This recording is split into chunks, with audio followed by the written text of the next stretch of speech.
How was your week?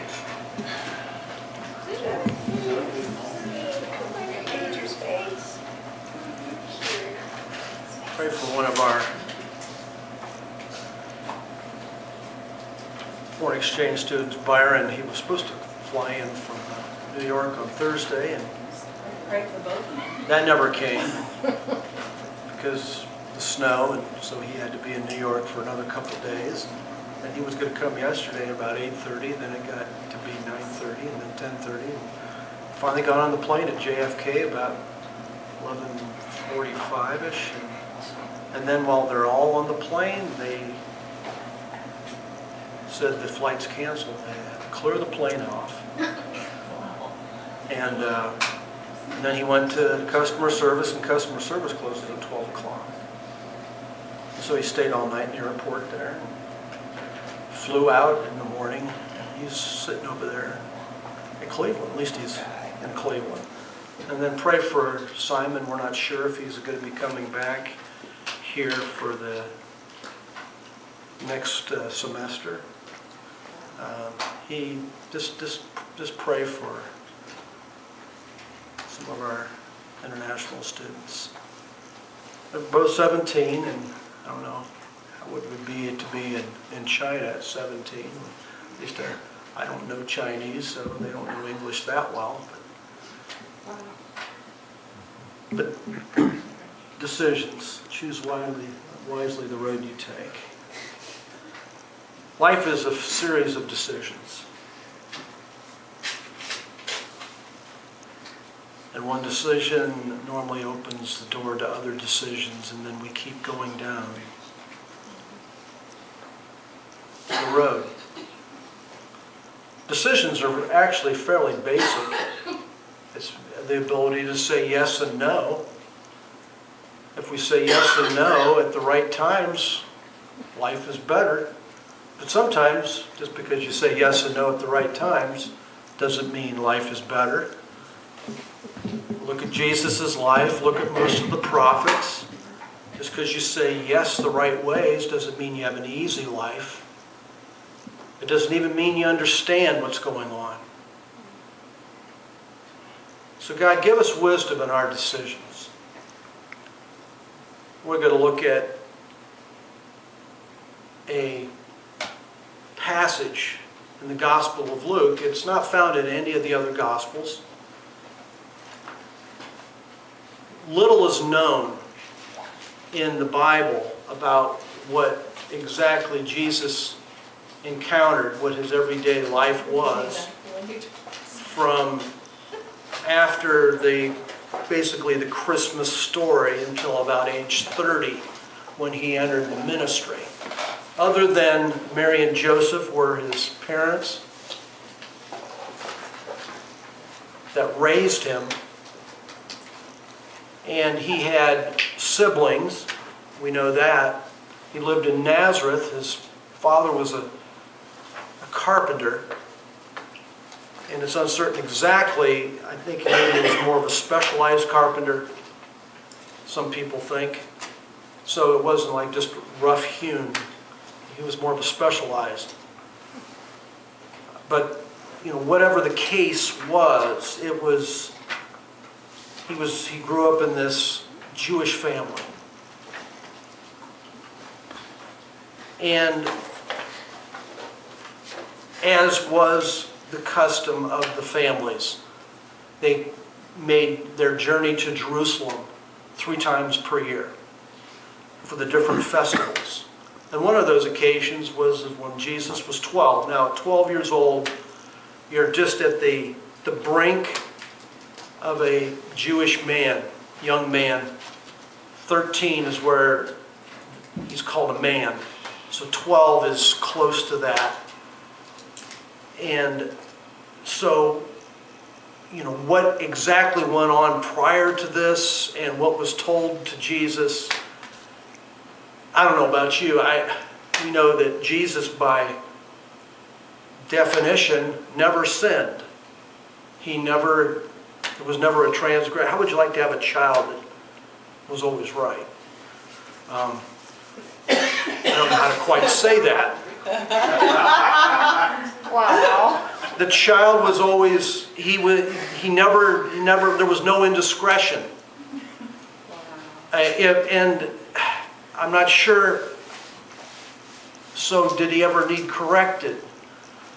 I'm not sure, it would be a different dynamic in that home.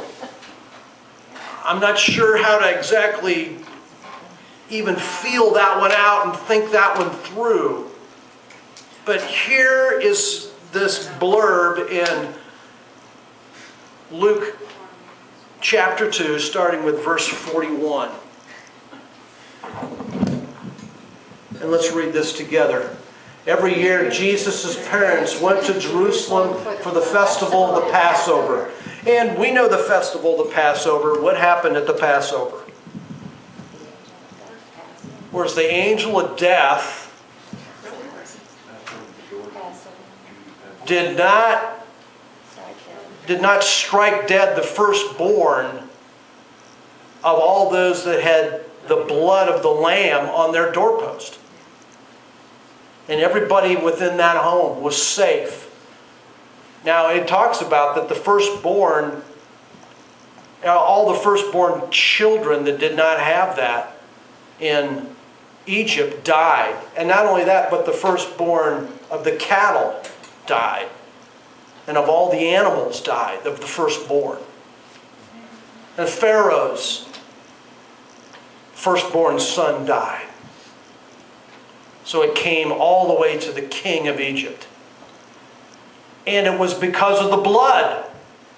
Can you imagine being Jesus, the Son of God? He was going to be that sacrificial lamb. Can you imagine? What was going through his mind? When did it at first click in him that this was my destiny? Something is going off at this time. I don't know about you. It was about this time when I was 12 years old when I began to think in a different manner. Maybe 10, 11, 12, 13, in that area, I began to think differently. I began to think on my own in a different manner. And theologians call it an age of accountability. So Jesus is entering into that time where he's becoming very aware of himself, of his actions, of his manhood, of his mission. Verse 42. When he was 12 years old, they went up to the festival, according to the custom. So this was, like I said, it was 3 times during the year normally that the families would come to Jerusalem. And this was the custom, and they were familiar with this journey because people would travel together. Families, different people, probably from Nazareth, would all kind of go in a group. It's a little more safer because there would be bandits on the highways and byways. And there would be sometimes wild animals. And so to make this journey, it would take more than one day. So they would set up camp and they would go on together. Verse 43, after the festival was over, while his parents were returning home, the boy Jesus stayed behind in Jerusalem, but they were unaware of it. Thinking he was in their company, they traveled on for a day. Okay, how does it happen that you're unaware that your child is not with you? Especially the firstborn son that had all this, fireworks, shall we say? I mean, angels in the sky and all sorts of prophecies and this and that. I think they probably thought he was with maybe some of the other relatives. And sometimes what happens is that normally the children and some of the women go ahead. They were up front, and then the men were in behind, and they had different ways of traveling. And then I'm not sure at age 12 if you travel up front or you travel behind. Different commentators kind of question that. Maybe Mary thought he was with Joseph, and Joseph thought maybe he was with Mary. I'm not sure what happened. I think we've all experienced this. We've all experienced that. What's going on? I remember Kathy Detweiler talking about her leaving her child. She would count, I think, different times and try to make sure they're all there. And I remember they left Rachel at the church for, I don't know, it was an hour or so, until they figured out, where's Rachel? They had to go back and find Rachel, you know. And she just felt so horrible as a mother, you know, how could you do that and all this kind of thing. But here it is, there's Jesus.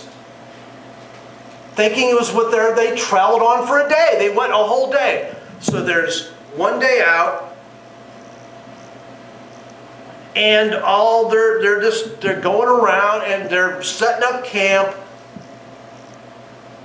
thinking he was with their company. They traveled on for it. Then they began looking for him among their relatives and friends. Okay, so they're becoming aware. Where's Jesus at? He usually hung out with, I don't know who he hung out with, Eli or Matthew or whoever he hung out with. I'm not sure who he hung out with, but he probably had some friends, or maybe he thought they was with so-and-so. And they're in this process. They haven't quite resolved it yet, that Jesus is not here, but they're looking. When they did not find him, they went back to Jerusalem to look for him. 12 years old. Jerusalem is a city. What would go through your mind? Jesus he's always been here. I would imagine this never happened before. What transpired? What would go through your head as a parent?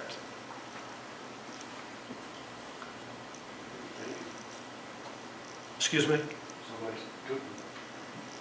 Sleep, possibly the work. Yeah. Lots of times our mind goes to the worst case scenarios. Where would he be? Where could he be? What happened? He always made the trip up to now. And you review in your mind, I'll go back to this again. Jesus never sinned. So whose fault was it? I mean, let's just think about it a little bit. There was some neglect in some way, in shape and form maybe, of communication or non-communication on Mary and Joseph's part. Something didn't click with them. Maybe Jesus said something in passing and they said, I'm sure you parents, you understand this? Or children, do you understand this when your parents talking? And we kind of think we hear, but we don't hear. Something transpired in the middle of this that all of a sudden Jesus isn't there. Have you ever gotten so busy that this is a religious festival. Christmas is a religious type of festival. But in the holidays, we get out of focus and we don't even realize where Jesus is.